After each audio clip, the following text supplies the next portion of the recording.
Dr. Bob Seeley, a very good afternoon, sir. How are you? I'm well, Jeremy. Hi, and good afternoon to your viewers and listeners. I'm trying to, with the Assad thing, don't take this the wrong way, we'll talk about it in great detail on every single show. I just want to make it as concise as possible. We know what's happened. We know he's been granted asylum in Russia. We know what a piece of crap he was, but the truth of the matter is, it's a powder keg inside that country now, right? It's out of the frying pan into the fry. You've got a thuggish, disgusting regime of, true murderers and thugs, and you've got potentially a bunch of jihadi nutjobs taking over. There's three options here. One, moderated by power. They're going to be sensible. They're going to get on with the Christian and Alawite and Druze and all the other religious minorities they've got there. They're going to temper their support for the jihadis, and they're going to try to get on with the Israelis, with the Turks who've been supplying and arming and advising them, and the Americans, and everyone lives happily ever after. Maybe 25% chance of that. Other option, country breaks up, they all start fighting with each other, ISIS grows again. Third one maybe becomes a sort of staging post for extremism, a bit like Afghanistan on the Med. For you, I was quite interested. Trump said it's not my business. Do you think that's likely to continue, or do you think that's Trump being Trump? I think there's the era of liberal imperialism is over, and I think what Trump will do is what Israel's doing, that if it sees targets that it needs to destroy, it'll destroy them. So the Israelis have been trashing the Syrian Air Force today because what they don't want is any of those jets falling into the wrong hands, then those jets flying into Israel, and potentially Israel also wants a nice free run across Syria, across Iraq, into Iran should it need it. So I think Trump, like Israel, is going to be very transactional here. They're not going to be state building because this is really somebody else's problem. Syria was a Soviet colony, effectively. Yeah. It was a French colony, so nothing to do with us, governor, sort of thing. But if there's stuff that needs to be destroyed there, I think the Americans and the Israelis will do it. This is a good day for us because it's a bad day for Iran, and it's a really bad day for Russia, actually, as well. Well, I was thinking about that very quickly as well. Iran, you know, the mad mullahs in Iran, they've seen Hezbollah, they've seen Hamas, they've seen the Houthis attacked and nullified in many aspects, and now one of their biggest sort of outliers, if you like, Syria, gone to the wall, which sends, I think, a particularly powerful message. But as you said, it's what comes after in that sort of vacuum of uncertainty, right? Yeah, there's a message here, and the message actually is if you're tough with your enemy. This is a message for us, that if we're wet and sit back and keep taking it and keep being attacked by other people, and they keep take like the Russians and threatening all the time, then, you know, we're going to get into trouble. But look at what the Israelis have done. They've really gone for Hamas. They've gone for Hezbollah. They've gone for Iran. And now Syria is collapsing. Iran's empire, Iran's proxy empire, Hezbollah, Hamas, the Assad regime, it's all beginning to crumble. That's not all of them. But yeah, no, if I was a mullah in Iran, I wouldn't be happy right now. Listen, there's loads of other... Which makes me happy. No, absolutely. Listen, we love your thoughts, by the way, peeps. 0344 499 1000. Yeah. But Bob, you were a Tory MP, and I want to put at you a couple of things that are really, really winding our listeners and our viewers up this afternoon. People who dial 999 in the West Midlands, even if you've had a heart attack or a stroke, have been told to get yourself to hospital because there's such high demand. Now, we've talked before, you and I. We have one side of the coin that says more money, we need more money. We've got the other side of the coin that people say, no, you don't. You want, yes, less diversity officers. You need to concentrate and do it.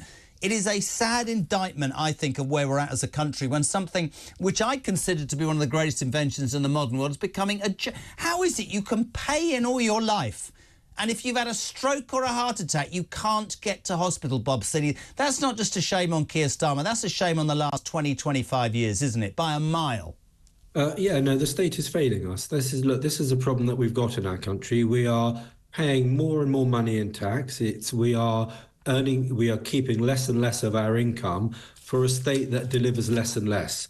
And increasingly, it doesn't do what the people of this country wants. It's obsessed by diversity. The police spend too much time doing all that sort of ridiculous stuff.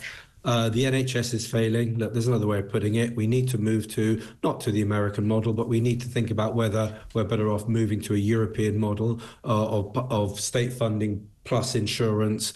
And, we need to get the state working for us again. And unfortunately, we didn't do enough to turn it around.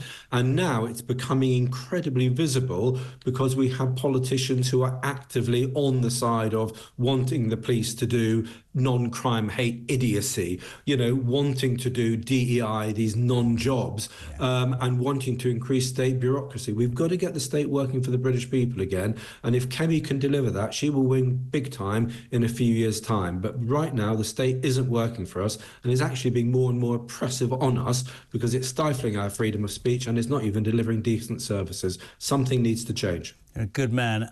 I'd love this with your military background. You talked about ridiculous crap. Britain's intelligence services have been slammed today for a racist internship that doesn't let white students apply for roles in MI6, MI5 and GCHQ. They're being offered the opportunity of a paid 10 to 11-week intelligence internship next summer, which promises the first steps towards a full-time career. But the advert explains that the application is only open to students from a black, Asian, mixed heritage or ethnic minority and who are from a socially or economically disadvantaged background. Thoughts, Bob Seeley? I banned DEI and I banned positive discrimination, and we should have been much tougher. And let's hope that Kemi will have the cojones to do that, because I think this is what not only your listeners want, but it's actually what the British people want.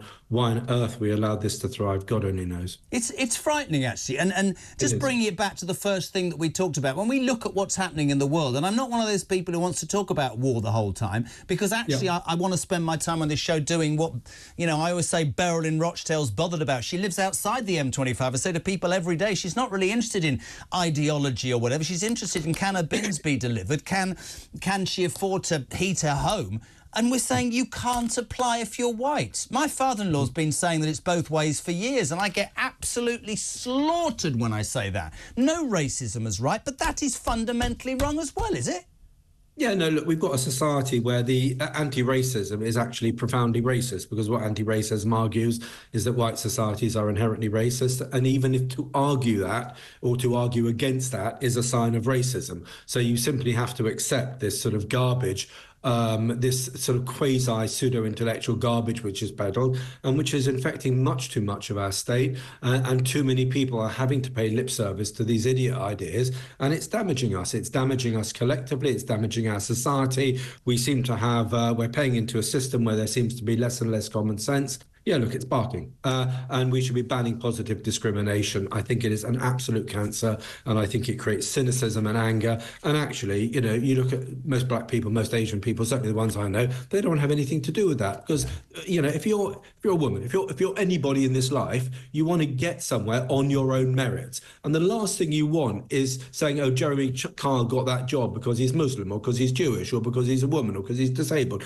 You've got to get things on merit in this society, otherwise we're stuffed. Bob, you need to get back into Parliament. You speak such common sense. Thank you very much indeed. Dr. Bob Seeley, former Tory MP and military expert.